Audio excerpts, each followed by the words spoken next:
Hello, everybody. Welcome to Money and Change. My name is Ira Robinson. As always, we are here with Stu Shear. Hello, Stu. Hi, Ira. How you doing today? It has been a week and a half. I'll tell you, it has been a terrible, terrible, terrible one as far as time goes. But I am here and I am ready to go. I'm looking forward to doing this show with you, as I always am. What's the old phrase, tempus fugit? Oh, yes, it absolutely does fly. You know, I thought it was a Latin swear word for a while. Yeah, tempus fugit, time flies. Well, anyhow, today we have to carpe diem. You know what that means? Yes, seizing the day, exactly. Yes, seize the day. Well, we're going to seize the day today. And, a big shout out to all the servicemen who have served our country. It's going to be Memorial Day. Get my tongue working here. Memorial Day, Monday. And, we got to salute the servicemen that gave up their lives for the country. And we need to, honor our deceased relatives. And it's a good way to get the flowers out there on the graves and, have a cookout and just remember people. Absolutely. And all the sacrifices that were made.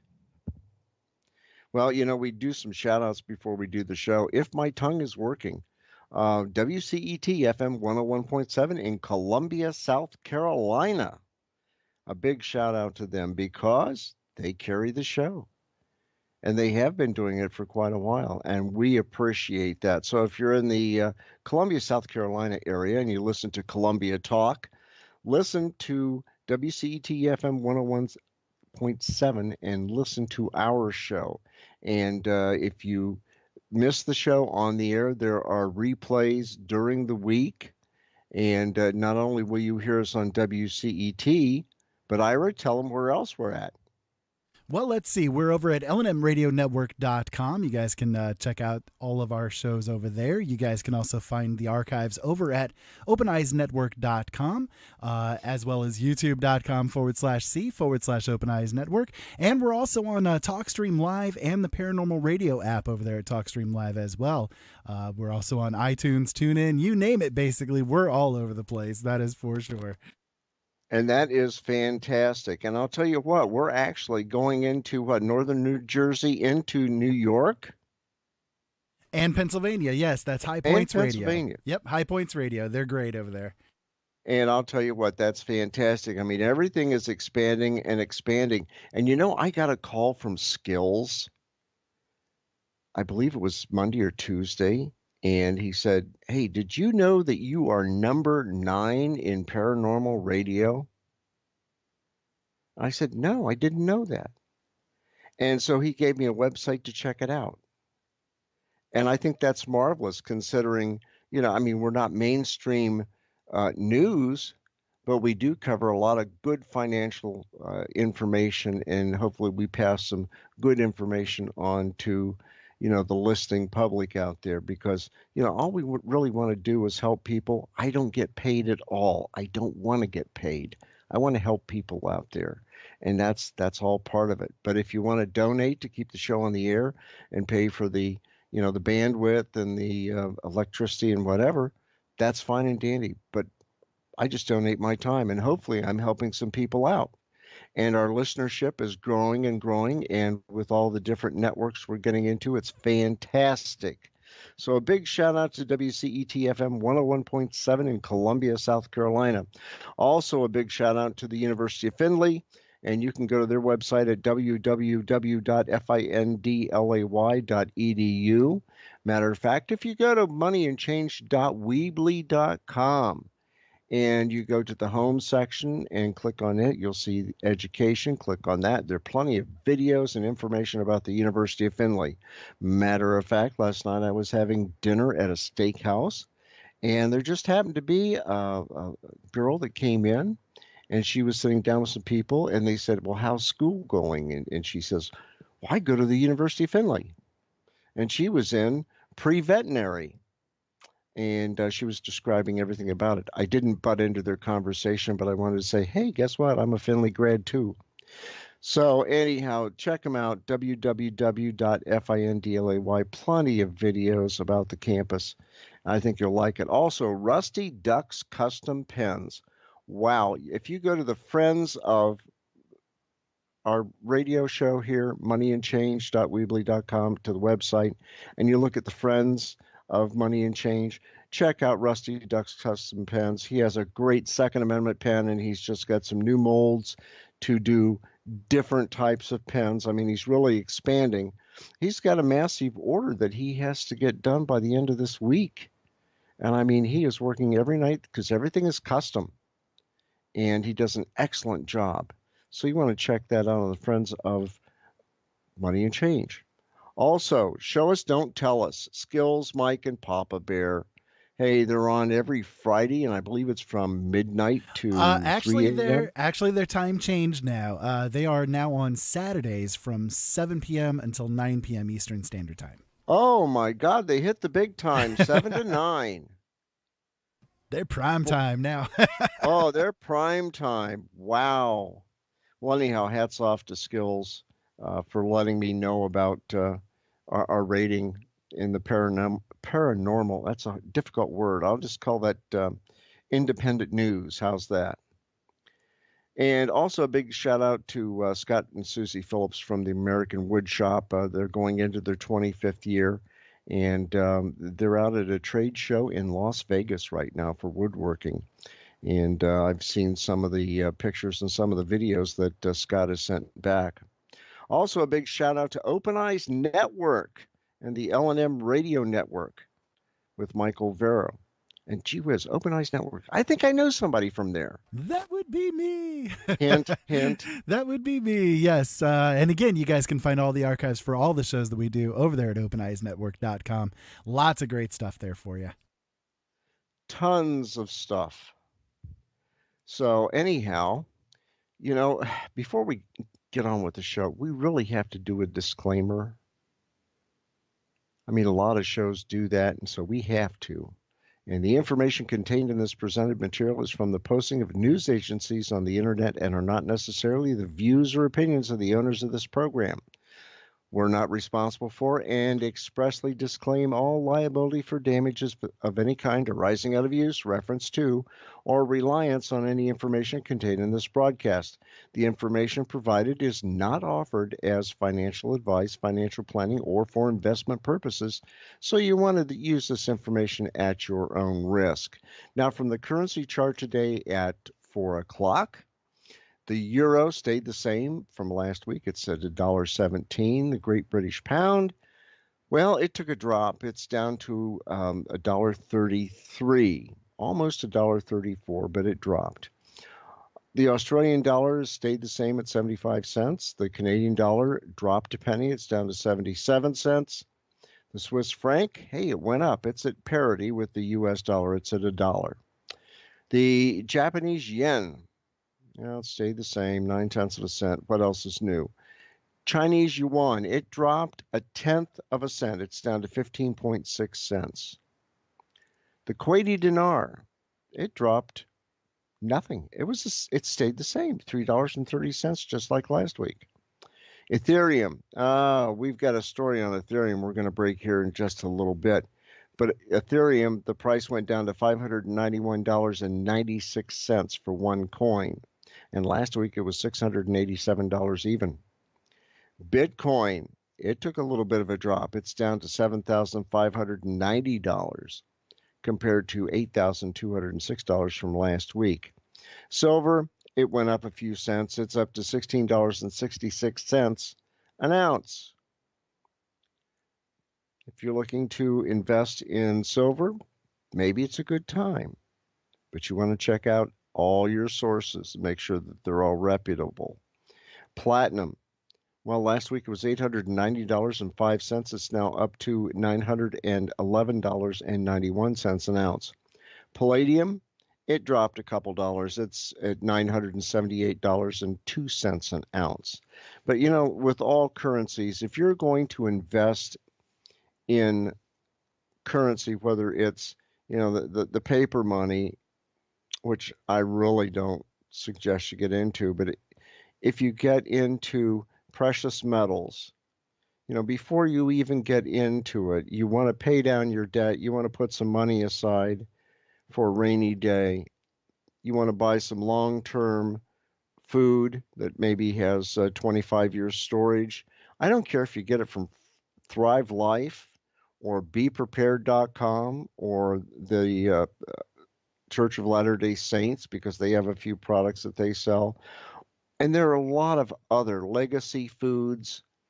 But when you're employed and suddenly you find out you're unemployed, you have to eat. How are you going to eat?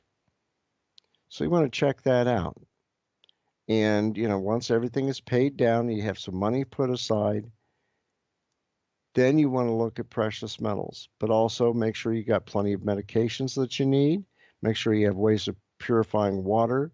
Make sure that you have suitable clothing for the climate that you're in or the environment that you're in, and ways for shelter. There are a lot of things to consider. And you'd say, well, gee, you're a preparedness nut. No, I'm not. I'm just on the fringe. The way I look at it is this. If the world suddenly has an SHTF moment, I can feed a few people. I've got a few batteries for radios. I've got some solar panels I can put out to generate power. I have ways of purifying water. I just don't have any sizable plot to grow any fruits and vegetables.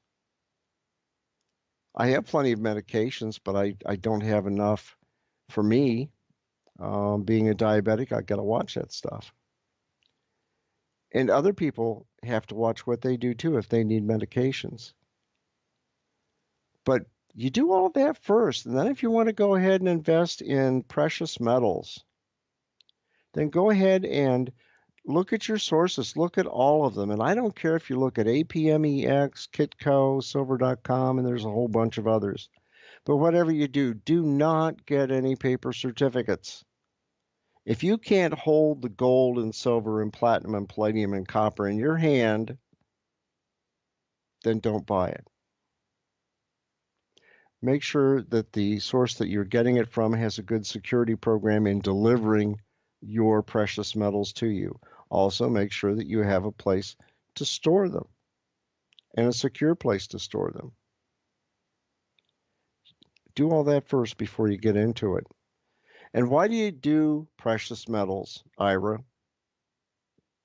Well, they're a good mainstay as far as doing bartering and that kind of thing goes. The one issue with it is you don't want to have like the big bulky versions of it. You want to be able to shave off, individual smaller slices or whatever the case may be so that you can do trading a little bit easier. Well, I saw, and I can't remember whether it was Kitco or whether it was APMEX.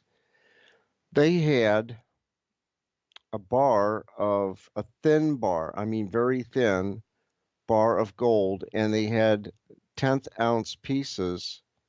It was kind of like you're looking at a Hershey chocolate bar. You know how you open it up and it's all divided up and so forth. One of those thin flat bars, and you break off little sections. Well, they had that with gold, and it was 10th ounces. And you could break off little pieces to pay out. And I thought that was kind of interesting, but then I thought, I don't know. I'd rather have the coin, a 10th ounce coin, half ounce coin, full ounce coin, even in silver. You get the Canadian maple leaves or the Austrian Philharmonics, or you get the American Eagles. Just make sure they're 0.9995 or better silver. And you want to get it from a reputable source. I mean, that's all we're looking at.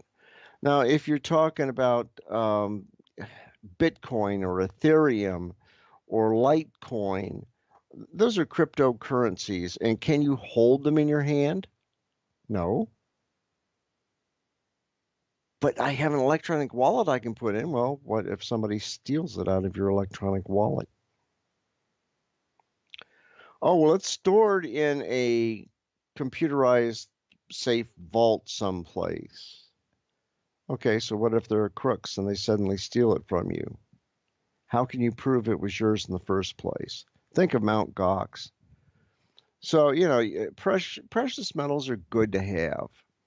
And they're good in an SHTF, when the crap hits the fan. I'll put it that way. But cryptocurrencies, I'm not so sure I want to even think about that. And speaking of that, there was an article in Zero Hedge about the Department of Justice launches criminal probe into Bitcoin price manipulation. Didn't we have LIBOR, the London Interbank Offering Rate situation, a few years ago? Yeah. Now they're looking into Bitcoin price manipulation. It says after months of the SEC, Security and Exchange Commission, and the CFTC pursuing civil cases against individual initial coin offerings, those are ICOs, that had scammed investors out of millions, it looks like the Department of Justice is now ready to take the government's crackdown against Bitcoin to the next level by chasing down allegations of market manipulation in Bitcoin and other popular cryptocurrencies. And according to an article in Bloomberg, the Department of Justice has opened a criminal investigation into whether or not large Bitcoin traders, so-called whales, are manipulating the price of Bitcoin. And market manipulation has been an increasingly popular topic in the crypto world, particularly since prices started their historic surge. Remember when it was like $200, Ira, and then it suddenly went to $1,000 for Bitcoin, and then it went up to $10,000 for Bitcoin? Yep, within just a matter of a month or two. Yeah, and then it went up to like $20,000, and then there was a scandal, and everything started sliding back down. Somebody had to be pumping. And they do that in the currency world. Somebody says that, something is going to revaluate. And everybody gets pumped up, so they buy more of that currency. And they buy and buy and buy, thinking that a 50-cent purchase is going to turn out to be a $2 purchase. And they've made, $1.50 on everything that they've done. Well, they have pumpers for Bitcoin too. And last summer, the SEC established a legal precedent that all digital tokens should be treated like legitimate securities and required them to be registered with the agency. And the CFTC, which is also working with the Department of Justice, declared Bitcoin a commodity back in 2015 and is responsible for regulating Bitcoin futures. Investigators will likely look to bring charges against the traders who engaged in spoofing, flooding the market with fake orders to push up a price up or down, depending on one's position. Another illicit tactic that the DOJ, or Department of Justice, is looking into is called wash trading. If you're from the South, it'd be wash, but it's wash trading, and which is also prevalent in equity and futures markets. And wash traders trade with themselves to create the illusion of volume in an otherwise illiquid market. The probe is reportedly focusing on Bitcoin and Ether, according to Bloomberg sources. And Bitcoin's meteoric rise, it went to almost $20,000 in 2017 after starting the year below 1,000, has been a lure for mom and pop investors.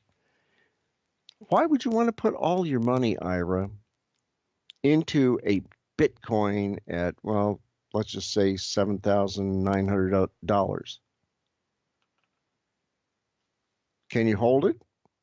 Can you see it? Would you really want to invest in that? I don't think so. Not me personally, nope. No. I mean, if somebody wanted to give me a Bitcoin and I could turn not around say no. and sell it. Yeah, I would not say no to someone giving me one, no, but I would never actually go out and actually pay for it. No, not me. No. But if somebody gives it to you, just remember, to spend it, it might take 3 or 4 days. You're not going to be able to use it at Starbucks. You're not going to be able to use it at Dairy Queen. I mean, I'll trade you a Bitcoin for an ice cream cone. My God, that'd be a bad trade. But you take a look at people pumping the market and getting the price up there. And they bought it at 1,000. They pump it up to 20,000. That's $19,000 profit. Then hurry up and sell or run away with somebody else's Bitcoin or Ethercoin or Litecoin, depending. It sounds like a good deal, but it may not be. And if it sounds too good to be true, yeah, it probably is. Well, given the pressure that the IRS has put on companies like Coinbase to turn over customer information, the Department of Justice investigation could also ensnare a few exchanges, particularly after the collapse of Mt. Gox. And I know we've talked about that plenty of times. And that was the former Tokyo-based exchange that was liquidated after losing hundreds of millions of dollars worth of its customers' Bitcoin. And according to Bloomberg, the limited oversight of the crypto market, the same reason given by the SEC for rejecting a proposed rule change, makes it vulnerable to fraud. And that's what we've said all along, Ira. It's very vulnerable to fraud. Exactly. And, it came out with Mt. Gox. And later on here in the States. I mean, you take a look and there's plenty of opportunity for a limited oversight of crypto trading, but it still makes it a target for crooks. And that was according to John Griffin, who's a University of Texas finance professor. And he said there's very little monitoring of manipulative trading, spoofing, and wash trading. My opinion is they ought to say, okay, if you're caught manipulating, spoofing, or wash trading, you go to jail. It's a scam. You're trying to get other people to get into the market and then take their money. It sounds like the government, doesn't it? Well, you just have to check into stuff like that. And there once was a guy by the name of the Tokyo Whale, and he wasn't a big whale as such. He was just a big trader. And he had an ability to crash prices while unloading massive quantities of Bitcoin. And then he decides to sell tens of thousands of Bitcoins in a single block, and it crashed the price. Got to check into that. If you want to get into Bitcoin, Ethereum, have at it. But don't say I didn't warn you. Don't say I didn't warn you. That rings a bell with Deutsche Bank. There was an article in Wall Street Journal, and it was also posted by Zero Hedge, about Deutsche Bank crashes after profit warning, confirmation of massive layoffs. And didn't we talk about a few years ago, Ira, that Deutsche Bank, if they had a problem, then something would happen that might necessarily cause other European banks to have problems? Because everything funneled from the other banks into Deutsche Bank because it was Europe's largest bank. Indeed. And if it crumbles, other banks crumble. Well, here's the article. It said one day after the Wall Street Journal reported that the biggest German bank is set to decimate its workforce, dig this, firing 10,000 workers, or 1 in 10. This morning, Deutsche Bank confirmed plans to cut thousands of jobs as part of the new CEO Christian Sewing's, S-E-W-I-N-G-S, restructuring and cost-cutting effort. The German bank said its headcount would fall well below 90,000 from just over 97,000 employees. But the biggest gut punch to the employee morale is that the bank would reduce the headcount in equity sales and its trading business by about 25%. And that announcement came as Deutsche Bank was set for tough questions. I mean, tough questions from investors at its annual general meeting in Frankfurt, including a vote of no confidence for Chairman Paul Achleitner Achleitner, who defended the supervisory board's decision last month to replace former chief executive John Cryan, Cryan, as unavoidable. Well, then they got Christian suing in there, and he said, well, this time is different, he said, referring to the bank's years-long habit of missing cost control targets, although markets naturally seem skeptical. I'll get it right. I trust. It's skeptical. Do you ever have a problem mispronouncing words? Oh, yeah, all the time. Oh, my God, skeptical. Oh, well. Anyhow, the bank had already cut 600 employees at the investment bank in the past 7 weeks. And, Wall Street took all this as a tacit profit warning, and the CEO warned that the second quarter results would reflect a revenue environment that remains challenging. Well, you got restructuring and severance charges, and it's also going to hurt the full year results, according to Suing. And Suing said, the 2018 results would be hit by restructuring charges of up to 800 million euro, or about $935.9 million. And Suing, like Cryan said before him, he said, Deutsche Bank aims to find itself in fewer media headlines. It won't do us any harm to be a bit more boring, he said.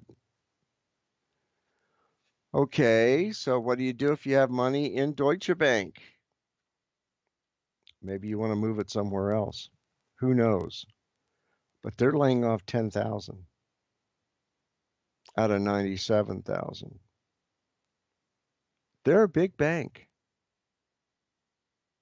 Do you trust them with your money? Do you want to move it to a smaller bank? You never know. I think going with the smaller guys are definitely a lot better of an idea. You get definitely more personable service, that's for sure. But number two, if something goes wrong, they're right there. It's handier to me, I think, than doing some big multinational corporation bank. Well, and that's true. I just heard that Fifth Third, better known as Fifth Third, bought a bank in Chicago. And it was a large bank in Chicago. And I don't know, I guess maybe to get into that market, they're doing that. But my dad, who was a banker, always said that, the death of the small banks and you start getting into these big banks will go around and buy things up. He said once they cross state lines, banking is it's going to be bad. And you have banks, like Chase, your favorite bank, which is Wells Fargo, crossing over state boundaries. A lot of other banks do it. They get too big. And in the process of being too big, they have problems. And sometimes you just don't want to deal with the bank that big. And that's why I think we've always stressed on the show, you want to look at places like credit unions. Those are always good. What credit unions do you have in Fort Wayne? Let's see. We've got Partners First is one of them. We've got I think there's 3 different farmers credit unions. There's the fire, police, an EMS credit union. There's quite a few of them here in Fort Wayne. Yeah, and down in Cincinnati, there's the FOPA, Fraternal Order Police Association. They have their own credit union down there. For not only police but firefighters. And Wright-Patterson Air Force Base, they have Wright-Pat Credit Union, which is an excellent credit union. And We don't have one where I live. However, all I have to do is just drive about 7 or 8 miles and I can go to one of their branches.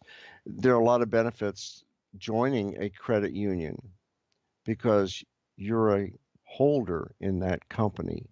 You're a stock member, basically.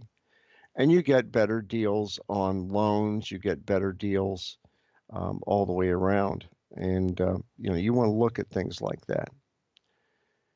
Big banks, I just can't, I can't trust them. I mean, sorry, I know people that work for Chase. I know people that work for Fifth Third. I know people that work for PNC and other banks, and they're just too big. And it's scary. Where the small town bankers, hey, you can talk to them. You can go out to lunch with them, no big deal. It's just better to work that way. I'll give you a plug for a bank. It's a small farm bank. It's Minster Bank. And it's a very good bank, very solid. There are other banks out there that you can check into. If you go to moneyandchange.weebly.com and you go to the National Debt Bank and Currency Information page, there's bankrate.com. Click on that. Go ahead and put your bank in and see how it's rated. Check it out. Is your bank a 1-star, 2-star, 3-star, 4-star, 5-star? If you're in a 2-star and they're just chugging along, not really giving anybody anything, and you find that there's a 4-star or 5-star bank out there, then go for it. They're going to give you better service. There are a lot better banks out there than some of the big ones. And I know if you're a corporation and you need big bank backing, then yeah, you're going to look at maybe Chase. Or you might look at Mellon Bank, Bank of the South, whatever. Check them out before you use them. Is it a good fit for you? Because you're the customer of the bank. And if they're real nice and when you go to cash a check or deposit money, hey, check them out. You want to have a friendly bank that's not always charging you fees every time you turn around, especially with the ATMs. Well, let's take a look at small banks. There was an article in Reuters from Michelle Price and Pete Schroeder, and it was basically on small banks, and they said small banks trump Wall Street on Dodd-Frank rewrite. It said Congress rolled back some of the restraints imposed on our banks after 2007-2009 global financial crisis. But big players like Goldman Sachs Group, Morgan Stanley, and JP Morgan Chase Company will not be breaking out the champagne. While Wall Street banks lobbied hard for a range of provisions that would have weakened the 2010 Dodd-Frank reform law and boosted their profits, they got trumped by their smaller rivals, according to lobbyists, congressional staff, bankers, and disclosure records. For example, the bill reduces federal oversight of banks between $50 billion and $250 billion in assets. It eases lending, capital, and trading rules for smaller lenders. But big bank lobbyists and analysts agree it does little to help the nation's largest lenders. Why? Well, it seems like to me they got involved in the TARP problem back in 2008 to 2010. Toxic relief program. That's where the government gave the big banks extra money so they could stay afloat. If it was up to me, if the big banks screw up, they go out of business. They have to split and divest themselves into smaller banks. That's just my thought. If banks are going to have criminals running them, or they do criminal acts, they should be sentenced to some jail time, just like they did in Iceland. Matter of fact, Iceland would be a great place for a big jail. Probably increase the size of the economy up there.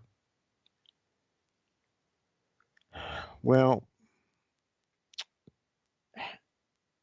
the little banks are getting something back, but I'll tell you what, we really need to get back to the Glass-Steagall Act. I mean, dump Dodd-Frank altogether and get back to Glass-Steagall.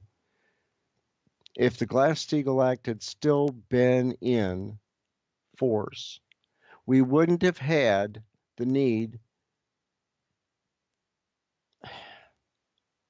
for, Dodd-Frank.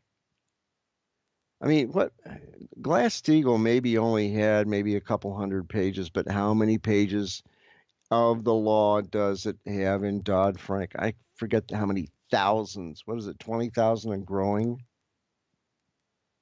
It's scary.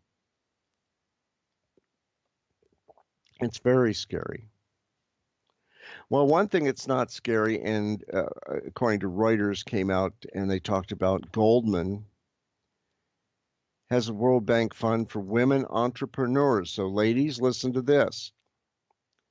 For women entrepreneurs, well, it has $100 billion. I'm sorry, $1 billion. Oh man, I really multiplied that one. $1 billion in investments.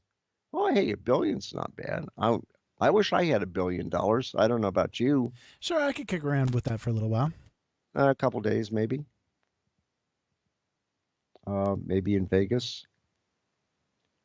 Nah, I wouldn't even go there. I want to keep my money because you're guaranteed to lose in Vegas. They get you one way or another. But according to a Reuters report, the Goldman Sachs World Bank Group partnership to provide capital to women entrepreneurs in emerging markets has reached $1 billion in investments. And they said this last Friday. And it's far surpassing their original goal of $600 million.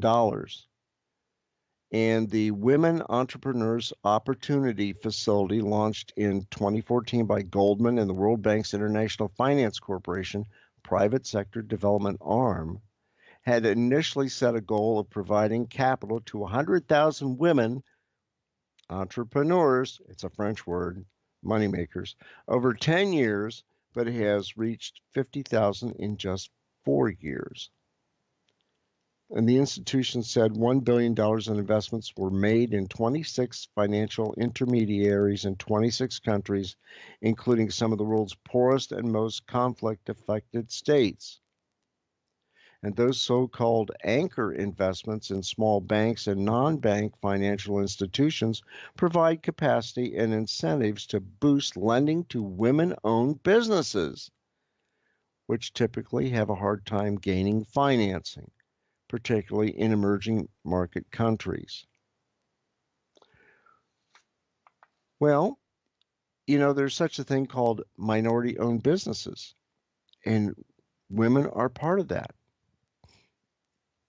And there were a lot of businesses where women had started up different types of clothing business, food service opportunities, cleaning businesses, maintenance businesses, transportation businesses. And it's rough for them to get a good start. And, in some cases, state agencies had to purchase goods and services from minority business enterprises. Well, here's loans that you could get because of that and open up your money business. And I would say, I don't know what the percentage would be on that as far as what you have to pay on that loan, but the money's out there. And, you take a look at all the banks out there, there's money to be used, but you have to watch the percentage of the interest because interest is going up. And I heard that the Fed is going to raise interest again. I think it's another 0.25%. And then later on do the same again.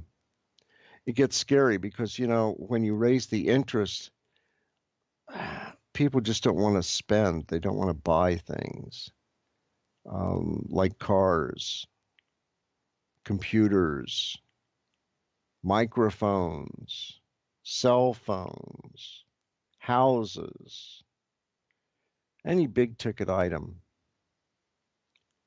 And it gets scary because the interest rates are too high. I mean, I remember years ago when interest rates were like 7%. And then what was it, around Jimmy Carter's era as president, they went up to maybe, 23%? That's scary. And that doesn't encourage people to go out and buy. Go to Walmart. See what's on the shelves there. Do they have a lot of things that they had before? Probably not, because the interest rates have gone up. And take a look at your credit cards. If you're running credit cards, hey, find a way to pay them off and keep them paid off. I know people that are maxed out, and they're constantly maxed out, and they're just paying the interest. And they'll be doing that probably until they die. And that's money that they could have used for something else. I mean, it is just insane what people do with their money. Pay off your credit cards. Don't go out and get a whole bunch of new credit cards to pay off the debt on your other credit cards that you still have. I knew somebody that did that. Then they had to do a consolidation loan. It is not good for you. It's not good for your family. Speaking of not good for your family, did you know, according to Reuters, Wells Fargo employees altered business customers' information? And that was according to the Wall Street Journal. We don't have any Wells Fargo's bank around where I live. But I think you do, Ira. We have many of them here. Quick, run away. I think there's coming. at least 10 branches here in our town. 10 branches? Well, we don't have that here. I always thought Wells Fargo was a decent bank, and then I started hearing different things. Then the toxic asset, repayment program came in, the TARPs, and I'm like, oh, geez. Well, according to Wall Street Journal, some employees in a Wells Fargo and Company unit that handles business banking improperly changed information on documents related to corporate customers, according to the Wall Street Journal. And Wells Fargo shares were down 1.4% in early trading. And the employees in the Wells Fargo so-called wholesale unit, which is separate from its retail bank, added or altered information without customers' knowledge, according to the Wall Street Journal. And the information added varied from Social Security numbers to addresses to dates of birth for people associated with business banking clients. And the incident happened in 2017 and early 2018 as Wells Fargo was trying to meet a deadline to comply with regulatory consent or a regulatory consent order related to the bank's anti-money laundering controls. If it isn't one thing, it's another with Wells Fargo. Will they ever straighten things out? Who knows? And last week we talked about problems in Illinois with their retirement system and people leaving. Well, here's some more numbers about Illinois. In Breitbart, there was an article that said Illinois is fleeing state by tens of thousands over taxes and financial loss. It says Illinois is losing more citizens than nearly every other state, and according to the reports, the biggest reason citizens are leaving is that they can no longer afford to live in the land of Lincoln. Well, I'd be saying something stinks in the land of Lincoln, or something is stinking in the land of Lincoln. We'll put it that way. And, people move from place to place for a large variety of reasons, new jobs to schooling to weather and family, retirement, whatever. And Americans are a motivated type of people, by the need for change. But in Illinois, one of the major reasons, according to the report, is because the state is simply taxing them out of their homes. And that's according to Chicago's WGN TV. And according to the reports, Illinois alone lost 33,703 citizens to outward migration last year. In 2016, the state lost another 37,508 people. A report by the Chicago Tribune also noted that Chicago has been a net loser of its citizens for the past 3 years running, and the surrounding county was also a net loser. They said Chicago's unique for the U.S., being the only major city that has consistently lost citizens over the past 5 years. And the Tribune's editorial board even published an editorial saying that it no longer makes any sense to live in Illinois. Well, if you're an undertaker and you live in Illinois, there's plenty of money to be had there, especially in Chicago. There are more deaths than you can shake a stick at. But people are leaving because of taxes. And you take a look at the people who are leaving. They're moving to Indiana. They're moving to Ohio, Tennessee, Kentucky, any place that has lower taxes. Well, I would too. If they suddenly raise the taxes where I live, I'd be taking a serious look at moving someplace else. I mean, we're already taxed heavily here for 3 new elementary schools.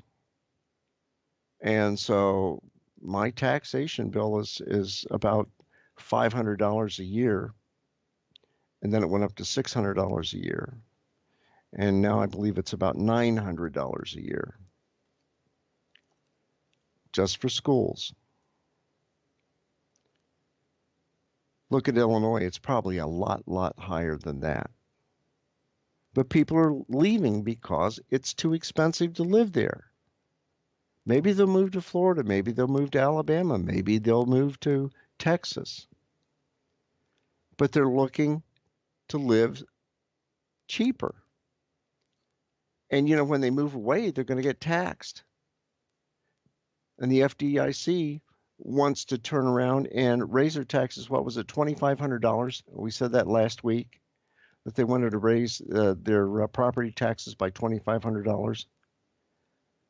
I mean, could you sell a house like that with all those taxes added on? I don't know what the property tax rate is in Fort Wayne. But it's scary. And the next thing is, do you really receive the best services for the money you're paying out?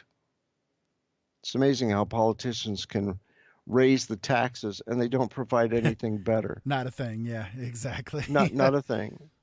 We're going to raise the taxes more. Okay, what do I get out of it?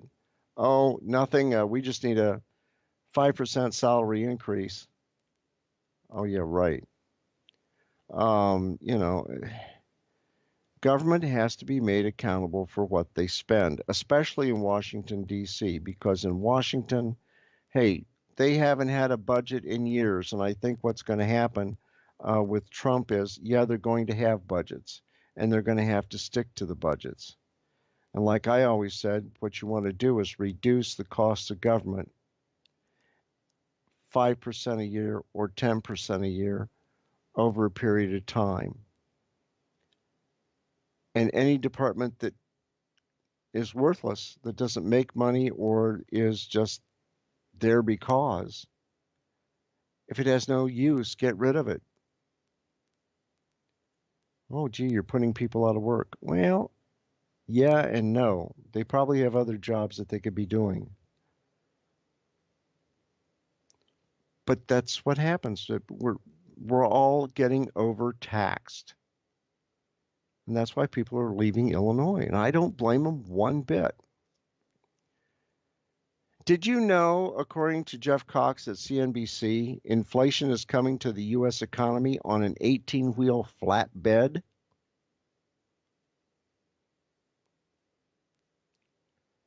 What's an 18-wheel flatbed?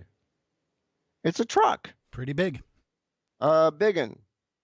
It goes right up and down I-75 and across on I-70 and up I-65 and 69 and everywhere. Well, what's happening is demand is surging from firms looking for trucks to carry their loads, with some, gauges up more than 100% over year-over-year basis. And inflation is showing up elsewhere as well, with the New York Fed indicator at its highest level since 2006. Well, you have inflation, and it's multiple signs of inflation, and freight-related industries are at or near historical highs, according to the report. And the freight marketplace, DAT, keeps track of supply and demand with the freight industry through a bulletin board that matches companies with loads to be delivered to the vehicles that will take the goods to the marketplace. Well, guess what? There's not enough drivers out there. Spot market rates for flatbeds were basically $2.71 a mile. And that just ended in May 12th of this year. And it was a penny off the record that it's been set the week before, according to DAT. And a number of trucking companies reported big rate jumps in the first quarter. Some are saying it was 10% higher for flatbeds, while Universal Logistics Holdings said revenue per mile, excluding fuel surcharges, rose 12.7%. But they don't have enough truck drivers. And some people were saying, oh, we might offer $25 an hour for somebody with a CDL to drive a semi.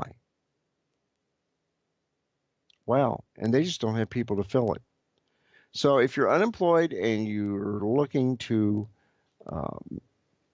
make some decent money, you might want to look at getting a CDL license and learn how to drive a semi-truck or a flatbed. Well, before we get out of here today, and we have just a little bit of time, if you go up to moneyandchange.weebly.com, there's an article that's in the blog section about 7 ways to keep your money safe, even from your own bank. And you want to check that article out. Also, there's another one, choosing a better bank for you. And if we have time next week, we'll do that. We'll spend some time on that article, but it is posted at moneyandchange.weebly.com. And we've got a lot of stuff that we put up there. A lot of stuff. And you don't think that the economy's good? Well, it's trying to be made better, but according to Breitbart and John Carney, who wrote it, fewer Americans putting off marriage, children, college because of money troubles. They said the percent of Americans putting off marriage for financial reasons has been nearly cut in half, dropping 6% from 12%. The share of Americans delaying having children has dropped to 7% compared to 13%. And just 13% of Americans say they put off pursuing higher education compared to 24% in 2015. That's up there too. Well, that's about all we have this week, Ira. But, let's take a look at what we've got in moneyandchange.weebly.com. We've got a lot of preparedness articles. And so if, you're out in Hawaii and you want to find out how to prepare yourself for calamities, you want to check that out. But I'll tell you what, if you like a little humor, go back to the humor section, and we have the Wrinkle City Gazette. And the May edition has been out. A June edition will be forthcoming. A lot of good fun stories and jokes, and so you want to check that out. With that, Ira, that's all I've got for this week, and I wish everybody a happy and safe Memorial Day weekend and Memorial Day. And as for me, I'm participating in a parade. So With that, have a good one, and we'll talk to you next week. Sounds great, Stu. Thank you for everything that you do. Everybody out there, have a great week. Be safe, have fun, and we'll talk to you again soon.